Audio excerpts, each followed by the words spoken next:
We begin today's wrestling news and rumors video with some potentially huge news regarding the Beast Incarnate Brock Lesnar, and more specifically, Brock Lesnar's impending comeback or return to WWE.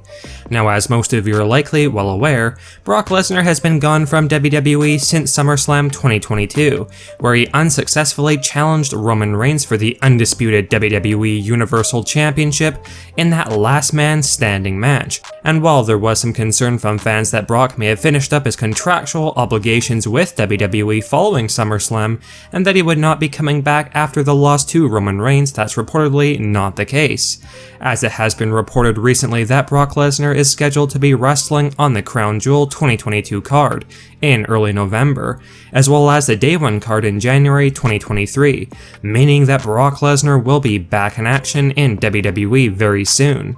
However, according to new backstage rumors, Brock Lesnar could very well be returning to WWE well before Crown Jewel, to begin setting up his rivalry and storyline for the show ahead of time, and apparently there is a chance that Brock Lesnar could be re-emerging in WWE at the Extreme Rules 2022 Premium Live event this coming weekend. There is currently speculation that Brock Lesnar could be feuding with United States Champion Bobby Lashley when he returns, and that would definitely be a very interesting scenario of Brock Lesnar chasing the United States Championship, a title that Lesnar has yet to hold in his WWE career.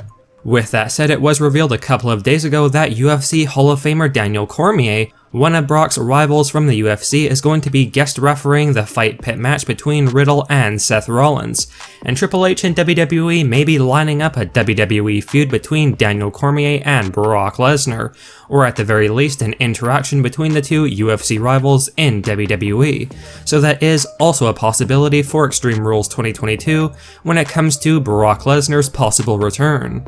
That would certainly be a very worthwhile feud if WWE went in that direction, and it could garner WWE a lot of mainstream attention, which is definitely what the company is looking for.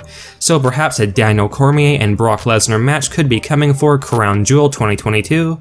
Well, that's just speculation right now, but it is really not that far-fetched to imagine that WWE would want to capitalize on such a big money Brock Lesnar match. However, there is a chance WWE will go in a completely different direction for Brock Lesnar's return, and some worthwhile potential opponents include the recently returning Braun Strowman, or even the Intercontinental Champion Gunther on Friday Night SmackDown, and that would certainly be a very compelling clash.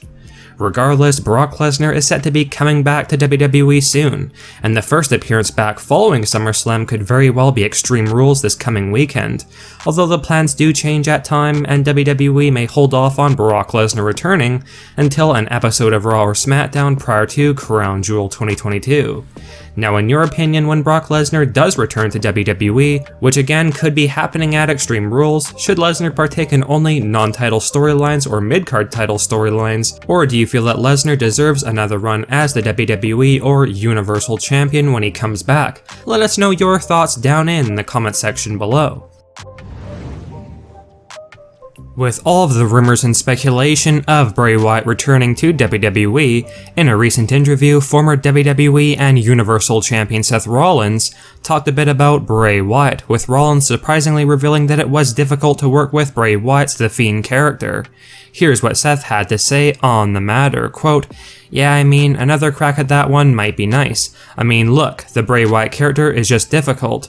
If you look at anybody that worked with the Bray Wyatt character for an extended period of time, they did not come out of it better than they went in. It was very difficult to have a story with him where, aside from Randy, obviously who ended him, it was difficult for anyone. I think maybe Daniel Bryan may have escaped a little unscathed, but everyone else pretty much met a dire end for their character. That was the end for the Seth Rollins character as you knew it, the Beast Slayer character. It was tough figuring out how to tell a good wrestling story with that character. I just wasn't good at it. That's the one thing I was not. I was just not good at the phenomenology stuff. I wasn't able to interweave that with reality enough to make what I felt was a captivating story. At the end of the day, probably would have been better off if he had just mauled me in the Hell in a Cell and put the claw on me and called it a day. I could have moved on to something else, and he could have had his run as champion, but that wasn't the case, and we played the hand we were dealt with. That was not our call. And I know he would tell you the same thing. That did not go the way we wanted it to. We tried and we tried and we tried, and the boss at the time would not budge, and so we ended up, like I said before, it's not our sandbox. We are actors on a stage sometimes, and we read the lines. That was one of those nights. We didn't have the liberty to ad-lib. We didn't have the liberty to take things into our own hands. Seth Rollins finished up by saying that he would love to share the ring with Bray Wyatt, aka Wyndham Rotunda, again in the future. Quote, I would love to have another crack at working with Wyndham Rotunda. He's an incredible talent, just a mind for the industry, and for stories and characters that's very unique, that not a lot of people in our business, past, present, or future, that think about things on the level that he does. So I would love to have another crack at working with him, because I think we could do something extremely special. Whether that's with the Fiend character or not, who knows? He's a master of reinventing himself, so if our paths cross and he does find his way back here, I would definitely love to have another go round. There's certainly magic to be made there. In what capacity, I don't know. Now, by all means, Seth Rollins' feud with The Fiend Bray Wyatt was far from being perfect, and let us know your thoughts on Seth Rollins' opinion on working with Bray Wyatt. And do you feel like the wrestlers who worked with Bray Wyatt, especially the Fiend version of Bray Wyatt, came out of the feuds worse off in the company than before? Let us know your thoughts down in the comment section below. Now, the Judgment Day faction has really taken center stage on Monday Night Raw in recent weeks, and it has especially been a focal point following Dominik Mysterio betraying Edge and his father, Rey Mysterio, to join the Judgment Day faction in a truly shocking betrayal and heel turn.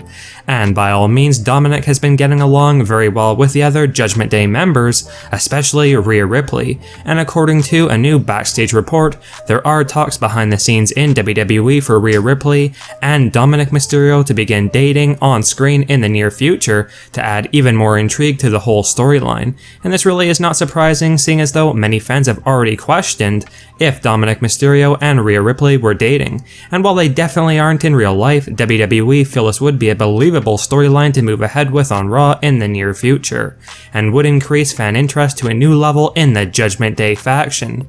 So fans should not be too surprised if WWE do decide to move ahead with a romantic storyline angle between Dominik Mysterio and Rhea Ripley in the near future.